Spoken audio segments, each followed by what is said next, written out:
I think I have a very unique experience. Growing up where I did, the surroundings I had, the music, the way it was around me, just the timing of the change of time, the open-mindedness, the freedom that was coming about.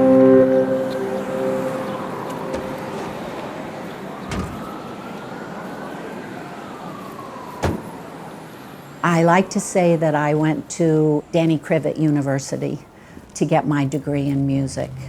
Danny has one of the longest histories for DJs in New York City. And the best part about when you go to one of Danny's parties is it's such an incredible, eclectic group of people. I don't ever feel like I'm the old white lady on the dance floor.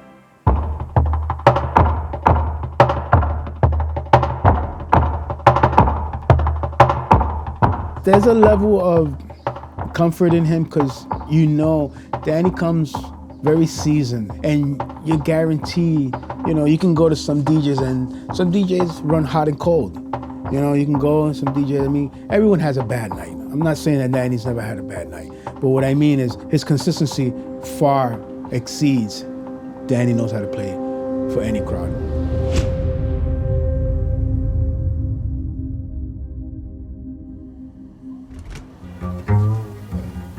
His father owned the Ninth Circle, and the Ninth Circle had every good act coming through there, especially small bands that were just coming up, as well as people who were well known who go there.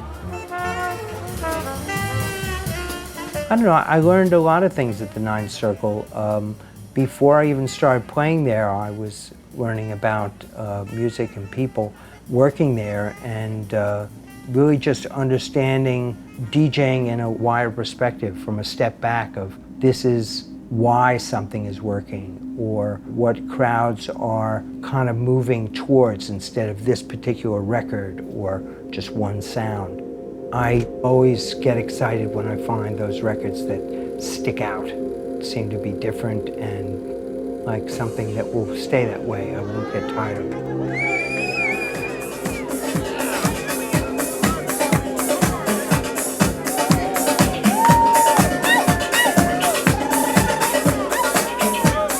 I come from that school where music is talking to you. So subconsciously, without me thinking about it, my whole set is talking to you. And the records are talking to each other. They're continuing the message. It's an old school way of playing. That's the way DJs of my time in the beginning, that's how they played. I think Danny comes from this lineage of DJs that playing music with messages in them, positive messages in them. And I think that's something you hear in interviews when you hear stories about Frankie and Larry and Dave Mancuso. And I think Danny is a direct descendant from that line of thinking. The music keeps us together, definitely. It's a bond, especially now that I'm getting older. You know, try to teach the younger generation, because they're the ones that'll keep going. I guess his longevity, it's staying true to the art and very humble.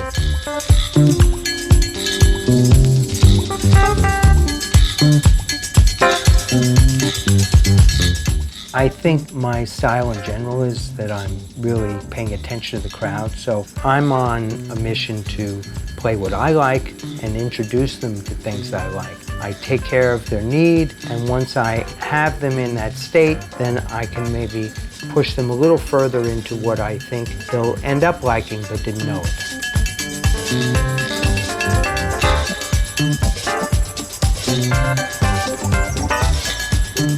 My life is I buy records and I study music, and I really enjoy that. I get obsessed with it. I'm a vinyl junkie and I collect records and I hang out with other people that think like that, and that's very enjoyable to me. I've never ever seen somebody who's so devoted to music and so passionate and endless dedication, constantly learning music. There's some magic in it. He plays for people and he plays to make people happy. That's what his number one priority. That's how I feel. It's not about him. It's not about him DJing, showing off his skill or, hey, I'm a DJ. Danny's taught me a lot in the time that I've worked with him, mostly about being uncompromising about your vision. and being uncompromising about quality control. And he puts a lot of preparation into each set.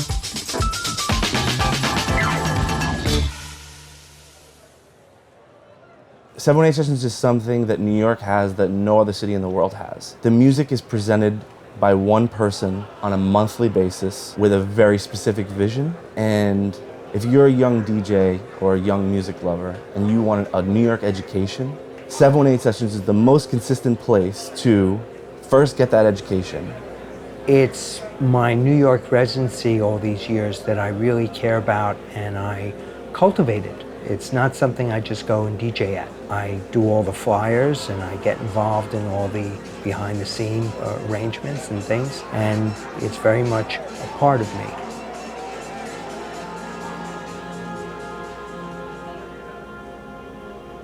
You always get these people that are fighting against the grain. It's a little like in life the way grass grows through the cement. It does anyway. So you always have that. That's why they really call it the underground.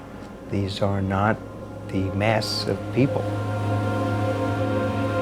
I'm not easily satisfied. I'm looking for depth. I'm looking for substance. I have a problem with disposable music. I want something that will stand the test of time. The feelings and experience I've had in clubs all these years, it's just, I'm at my peak of enjoying it. Give me this energy now. After 5 decades, I'm not slowing down.